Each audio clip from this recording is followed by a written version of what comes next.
back to Black Shirt Beer Review. I'm the Reinaas, and it's March. That means St. Paddy's Day is well upon us. That being said, it's Guinness time! So, let's get this Blarney Stone rolling with the little bit of Irish magic that I have. McAbra O'Dabra! What's up? Jake from Jake and Trev Review Everything. Jake, tell the world about yourself. I'm Jake from Jake and Trev Review Everything, and I like beer. Good enough for me. So, we're going to break it down like this. We're going to do Guinness Draft, bottles versus cans, and then the winner of that goes on to face off against Guinness Extra Stout. And then we'll move on to Guinness's other offerings. That being said, let's get right to Guinness Draft in a can. That's all I heard was Guinness, Guinness, Guinness, Guinness. Those are my magic words. Draft in a can contains the magical rocket widget. So you actually get a burst of what they call brew gas, which is mostly nitrogen and CO2 when you open it, and you get that nice little bit of head on there, which you normally wouldn't get from the Guinness drafts because, well, it's not on the draft system. Cheers!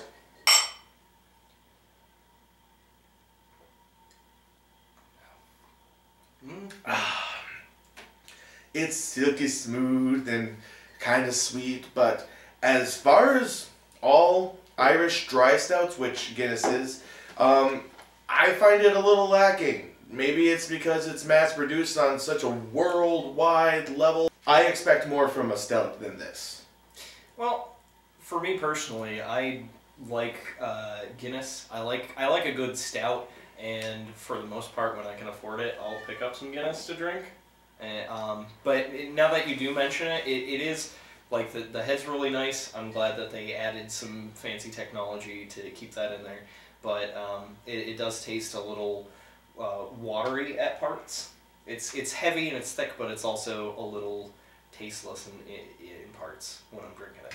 It's got about as much flavor as you're going to expect from a beer with an ABV of 4.2 and an IBU of 40. Again, Budweiser having an IBU of 15. 40 seems a lot more, but it's still not that great on the grand scheme.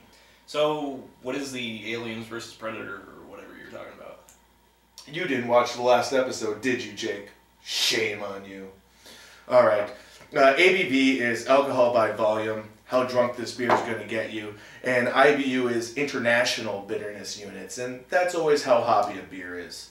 You do get a nice little bit of hops at the end of this, but really all the roasted barley and malts just kind of get lost in this to me.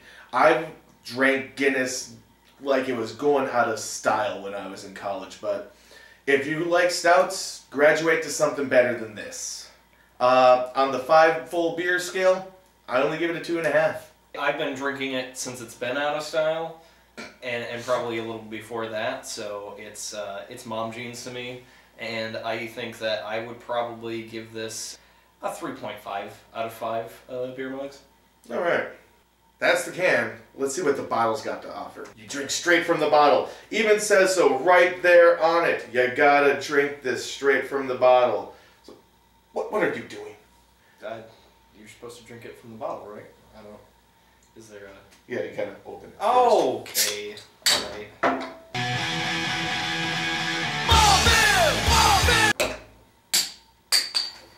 Boom!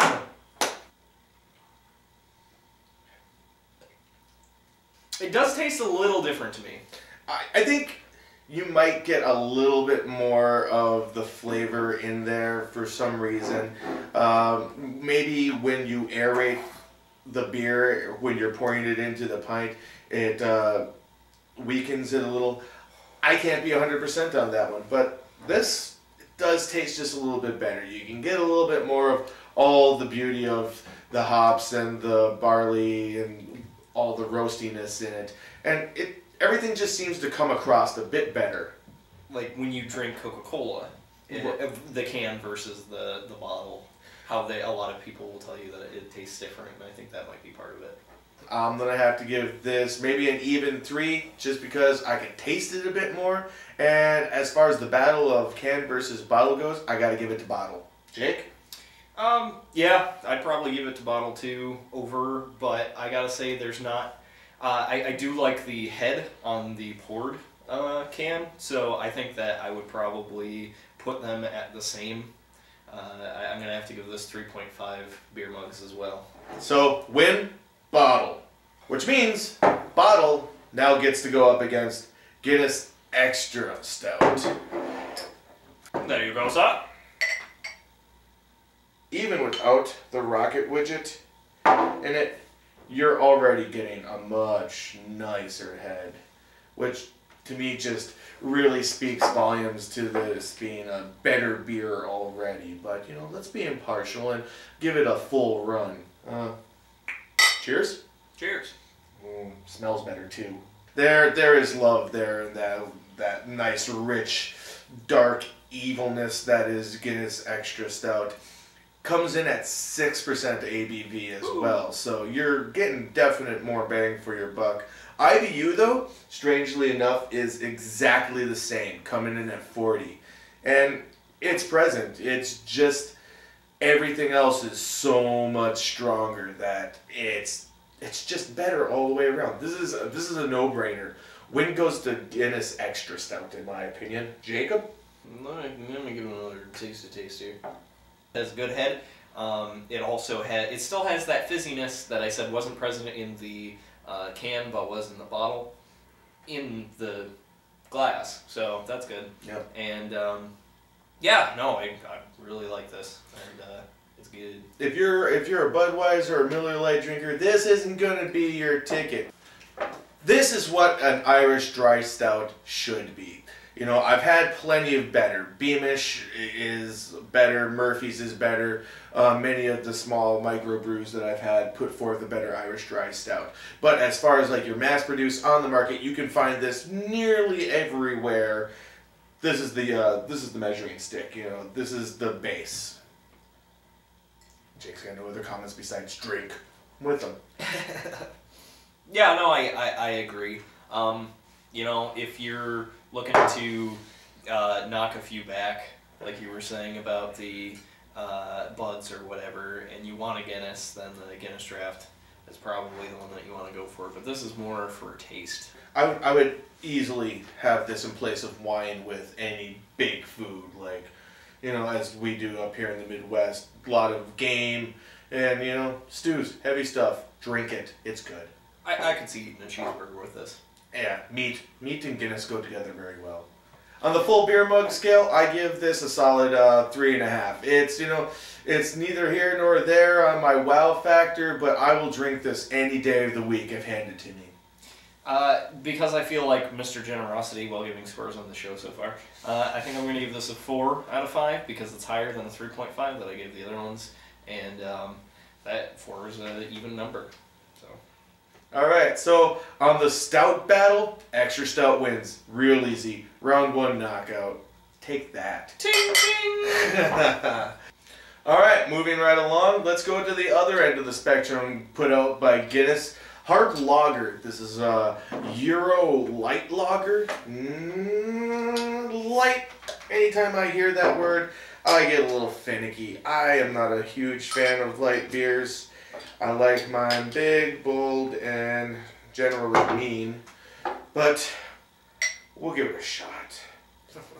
It's pale. Good Lord, is it pale. Even by standards of a lager, this is pretty pale to me.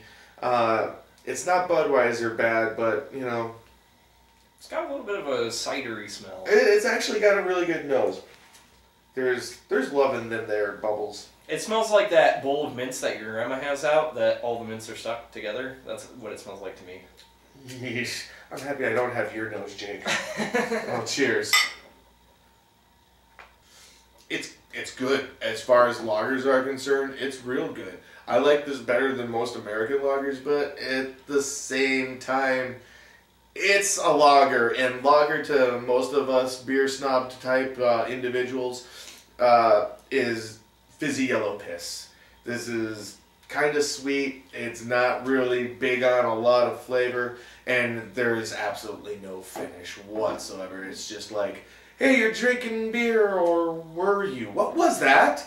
It's like if you are a Red Bull connoisseur and somebody handed you Kool-Aid. Right, yeah, that's exactly it. It's the complete antithesis to craft beer or anything really major. With an ABV of 5 and an IBU of only 21, it really does taste exactly like its stats. It's Irish Budweiser. Yeah, I feel like I'll finish this though. it tastes different than it smells. It doesn't smell like Granny's candy bowl.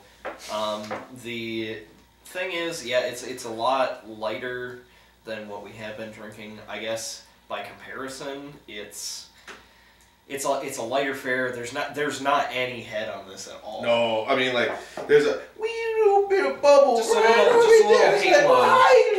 Just Hey, what's going on? I'm the head of your beer. the head retention is absolutely non-existent in this stuff. Like I said though, I'll finish this. This isn't bad. I would drink this definitely on like, you know, long day hiking out in the woods in the winter.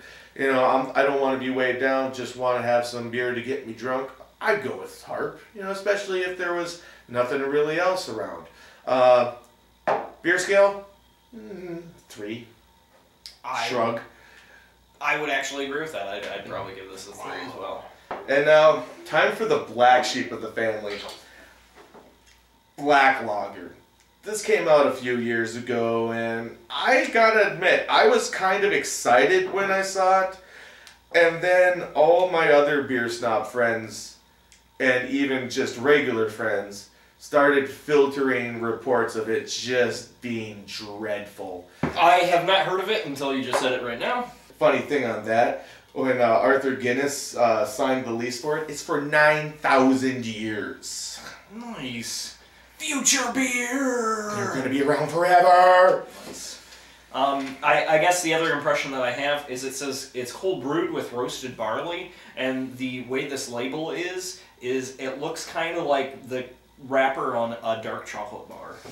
So I guess that's the impression that I get from the bottle, at least. That's the impression that Jake gets. That's the impression that I get. Woo! Right away, as I'm pouring mine, it looks dark, but it's got that like real lack of head retention that Harp has. I'm really just expecting this to be Harp with a little bit more roasted malt in it. Oh wow, it almost has like a bourbon note to it when you get your face in there. It's not letting any light through. It's about as black as a carload of smashed ash holes. Well, let's get to it then. Yep, exactly what I thought. It's just Harp brewed with some of the roasted malts from their main stout family. It's got a little bit more richness to it. Mouthfeel's pretty alright, you know, nice, smooth. And you almost get a little bit of like chocolate out of it. But besides that, it's not everything that I had hoped for when I saw the big marketing campaign a couple years ago and got all so giddy about. Jacob? I don't know. It's got a full flavor, but it's not the flavor that I was hoping for, if that makes any sense. I think that it's very deep. It's like the difference between regular licorice and black licorice to me. It's a different flavor altogether.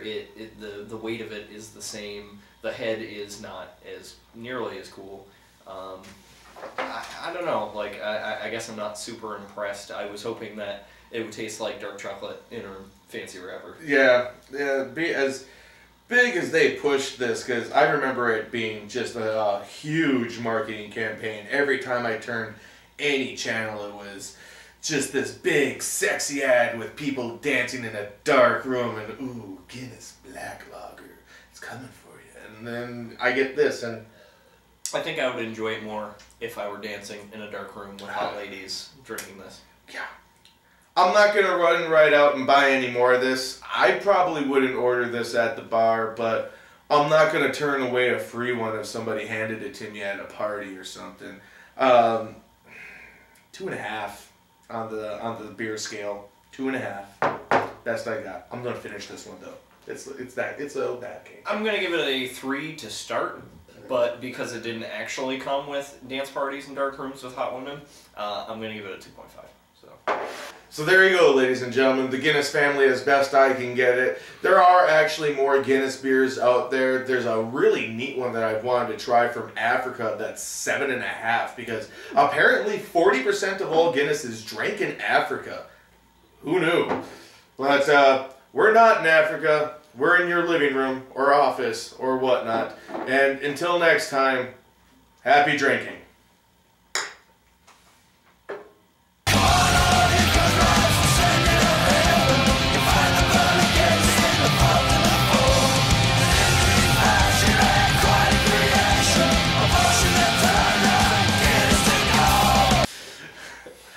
So, fuck you, Trevor. If I'm gonna direct, I'm gonna direct! Don't make me laugh, though. Peanut butter disaster.